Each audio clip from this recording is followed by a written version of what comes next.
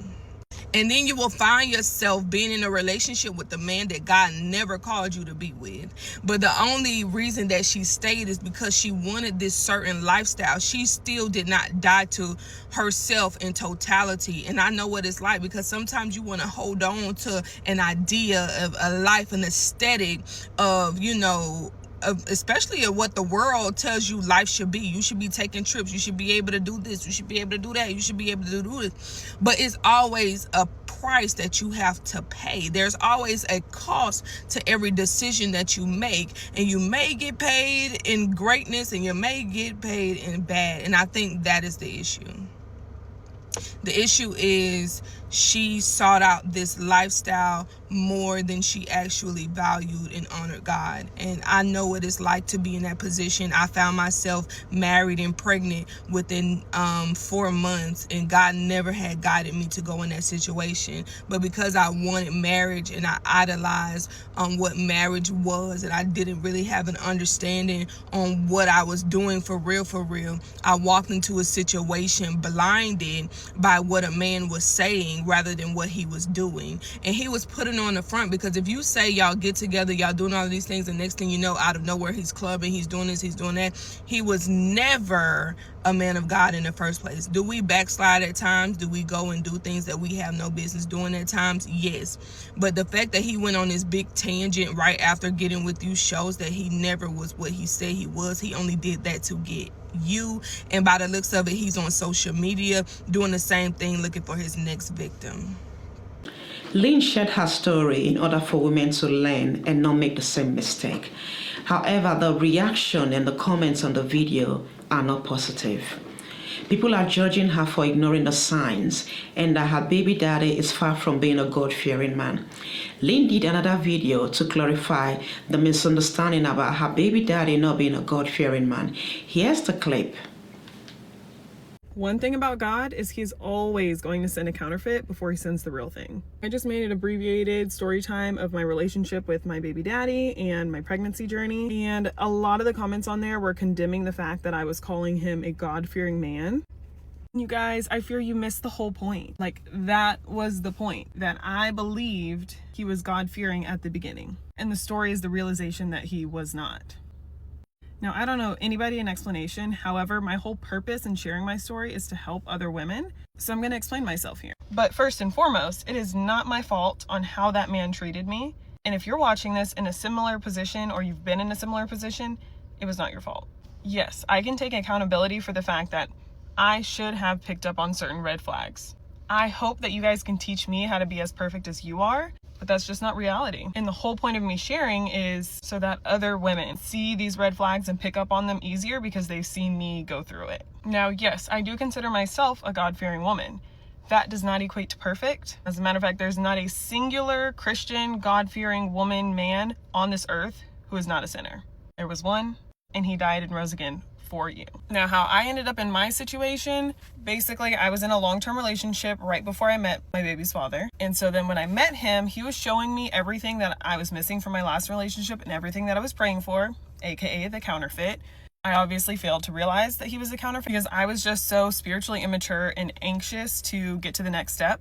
So as far as it moving very quickly, I thought, well, God answered my prayers and he's a God of suddenly. So he's just answering my prayers. Let's get into it. And then also all the time you see these Christian relationships move very quickly. So I just assumed this is how it's supposed to be. Obviously, having premarital sex is not what you should be doing. And the only reason I am sharing this is for other women to see. But we had a slip up. Like everyone else, I was trying my best, but we had a slip up, which resulted in my son, who I love so much. He is literally the most perfect baby in the entire world. But I say all that to say, there are a lot of people who are going to see this and relate to it, unfortunately. And I just want you to know that I see you and I support you and you're going to be okay, and try to learn from my mistakes. But also there's going to be people who can't relate at all. Specifically, I was in a very abusive relationship. Yes, I tried to leave, multiple times. If you don't understand that, that's okay, and I'm so happy for you. I pray that you never ever find yourself in that situation.